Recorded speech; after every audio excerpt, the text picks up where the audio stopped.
Shalom sahabat muslimah cinta ilmu. Kembali lagi dengan saya Eva Nafisa. Alhamdulillah kali ini kita akan sharing salah satu pertanyaan dari sahabat muslimah cinta ilmu. Nah, apa pertanyaannya? Pertanyaannya itu terkait dengan anak broken home. Nah, apa itu?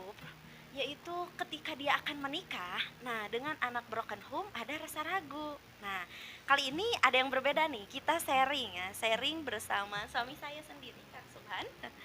Nah, kenapa saya mengajak Kang Subhan untuk sharing kali ini? Karena saya sendiri itu adalah anak broken home dari sejak lahir gitu. Nah, kemudian ketika akan menikah, nah kan Kang Subhan tahu tuh ya, saya anak broken home. Nah, gimana caranya nih Kang Subhan nih supaya menghilangkan rasa ragu akan menikah dengan anak broken home? Oke, bismillahirrahmanirrahim. Izin sharing sama sahabat muslimah cinta ilmu yang mungkin istri saya dapat satu pertanyaan yang relate banget dengan apa yang kita rasakan. Pengen menikah tapi ternyata calonnya itu anak broken home ya, atau mertuanya itu adalah orang tua yang tidak harmonis lah, katakanlah gitu ya, Bercerai lah, bisa dikatakan bercerai gitu lah ya. ya. Udah pasti nggak harmonis ya kalau bercerai. Iya. Oke. Kalau ditanya bagaimana apa pandangan ya tentang keraguan ketika mau menikah dengan anak broken home. Saya dimulai dari sini, dari ketika memang kita tahu bahwasanya jodoh itu takdir. Nah, gitu ya, jodoh itu takdir. Karena mungkin salah satu indikator atau kriteria, salah satu dalam memilih pasangan, khususnya laki-laki ke perempuan gitu ya, salah satunya mungkin, bukan mungkin ya, memang betul dari nasabnya gitu ya. Nasabnya harus jelas gitu bahasanya. Ya, nasabnya jelas ya jelas gitu. Tapi gimana kalau orang tuanya bercerai? Ditambah lagi ada mitos kemudian atau cerita-cerita dari orang tua kita mungkin yang apa, gimana kalau apa orang tua atau calon mertuanya itu berpisah, khawatir gitu ya, anaknya itu kemudian bercerai lagi gitu dan sebagainya. Dan mungkin ada fakta juga, mungkinnya ada sebagian orang Ya, yang begitu. fakta mungkin beberapa apa rumah tangga seperti itu juga gitu ya. Tapi dan di garis bawahnya adalah takdir seseorang itu nggak ada yang sama gitu ya. Apa apa yang terjadi di orang tua kita, apa yang terjadi di mertua kita, calon mertua kita, itu sama sekali nggak akan sama dengan apa yang apa dirasakan oleh rumah tangga. Kenapa? Karena memang sebelum kita lahir, jodoh siapa gitu ya, kemudian sampai mati kita kapan tuh udah dituliskan. Makanya kita nggak usah ragu dengan apa yang kita mau perjuangkan gitu ya, apalagi ini sesuatu yang baik tentunya kalau menikah gitu ya. Dan saya kira kebaikan itu harus terus diperjuangkan gitu ya, karena memang itu adalah, ragu itu bukan faktor yang menggagal, harusnya harus dihapuskan, bukan malah jadi faktor yang menggagalkan pernikahan Nah, gitu. gini Kang, terus kan ketika akan menikah itu kan izin ke orang tua ya. Nah, dari orang tua sendiri misalnya kan ragu gitu ya akan menikah dengan anak broken home. Nah, gimana caranya menjelaskan atau meyakinkan ke orang tua gitu supaya yakin akan menikah dengan anak broken home gitu. Oke,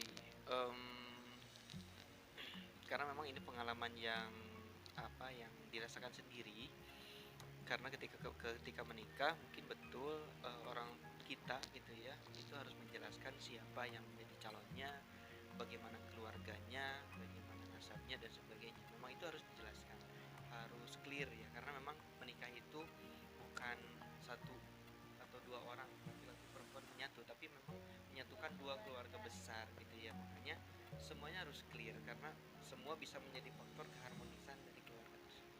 Nah, jika ditanya bagaimana cara meyakinkan orang tua, tentunya ini terjadi juga ketika saya ditanya oleh ibu saya. em, karena memang orang tua saya udah tahu ya, ibu saya udah tahu bahwasanya mertua calon mertua tuh bercerai. Kemudian istilahnya ngetes lah ke saya gitu ya, membuat keyakinan yang agar mantap untuk menikah. Em, Gimana nih, orang tua itu kan bercerai, apa enggak ikut nanti apa apa menikah, ketika menikah dengan anak itu kurang lebih sama seperti itu gitu ya. Dan jawaban saya ya tentu eh, karena jodoh itu ya juga takdir, maka sudah bisa dipastikan ya takdirnya pun bakal berbeda dengan orang tua yang pertama. Kedua, memang balik lagi ke visi menikah kita, apa yang ingin kita capai, apa tujuan kita dalam menikah. Tadi ya dibahas juga tentang visi misi menikah untuk apa dan sebagainya. Nah, visi misi itu yang dijadikan apa, eh, yang terus dipegang erat oleh kedua mempelai istilahnya gitu ya, suami dalam rumah tangga. Maka faktor keharmonisan salah satunya itu, dan faktor kelanggengan juga itu karena visi misinya jelas gitu ya, bukan karena siapa dia gitu, cantik atau enggak gitu ya, ganteng atau enggak, orang tuanya gimana dan sebagainya, tapi memang punya visi yang sama sehingga bisa nyatu dalam pernikahan seperti itu. Gitu loh tuh ya, menjelaskan kepada orang tua tidak apa namanya, tidak jauh berbeda, ada kaitannya dengan tadi yang kita bahas yang pertama gitu ya, seperti itu. Jadi sebetulnya kan mau anak broken home ataupun bukan gitu ya, ya karena tadi ada takdirnya masing-masing. Kemudian yang mungkin yang dari latar belakang keluarga yang sama-sama tidak broken home misalnya ya, tapi ketika tidak bisa membawanya atau seperti apa, mungkin saja gitu ya, ada yang bercerai juga gitu, ada yang langgeng juga. Nah itu beda-beda, jadi bukan hal yang menakutkan gitu ya anak broken home ini gitu. Mungkin di luaran sana banyak juga yang misalnya karena broken home itu depresinya luar biasa, tapi insya Allah kalau misalnya balik lagi ke Islam gitu ya, insya Allah nggak akan sedepresi itu gitu ya. Pokoknya balik lagi lah ke Islam, balik lagi ke Allah, insya Allah jiwa kita tenang, hati kita tenang. Nah lanjut nih Kang, terakhir ya, untuk para jomblo yang akan menikah dan masih ragu dia memutuskan akan menikah. Biasanya kan kalau mau menikah tuh banyak banget ya bisikan-bisikan setan yang misalnya itu membuat ragunya banget gitu ya. Jadi nggak dia nikah atau apalah gitu ya. Nah, tips untuk para jomblo menghadapi ragu ketika akan menikah, baik itu mau dengan anak broken home ataupun bukan. Ya, em, sedikit tips dari saya untuk sahabat muslimah cinta ilmu dalam khususnya para single lila ya, jomblo wan, jomblo wati lah, oke ya. Em, Dalam menghilangkan keraguan ketika ingin menikah. Pertama, dalam dalam apa ya, tadi sempat dibahas, keinginan kita buat menikah itu hanya sebatas ingin atau memang punya tujuan yang ingin dicapai. Maka harus jelas dulu faktor why, kenapa buat menikahnya itu gitu ya.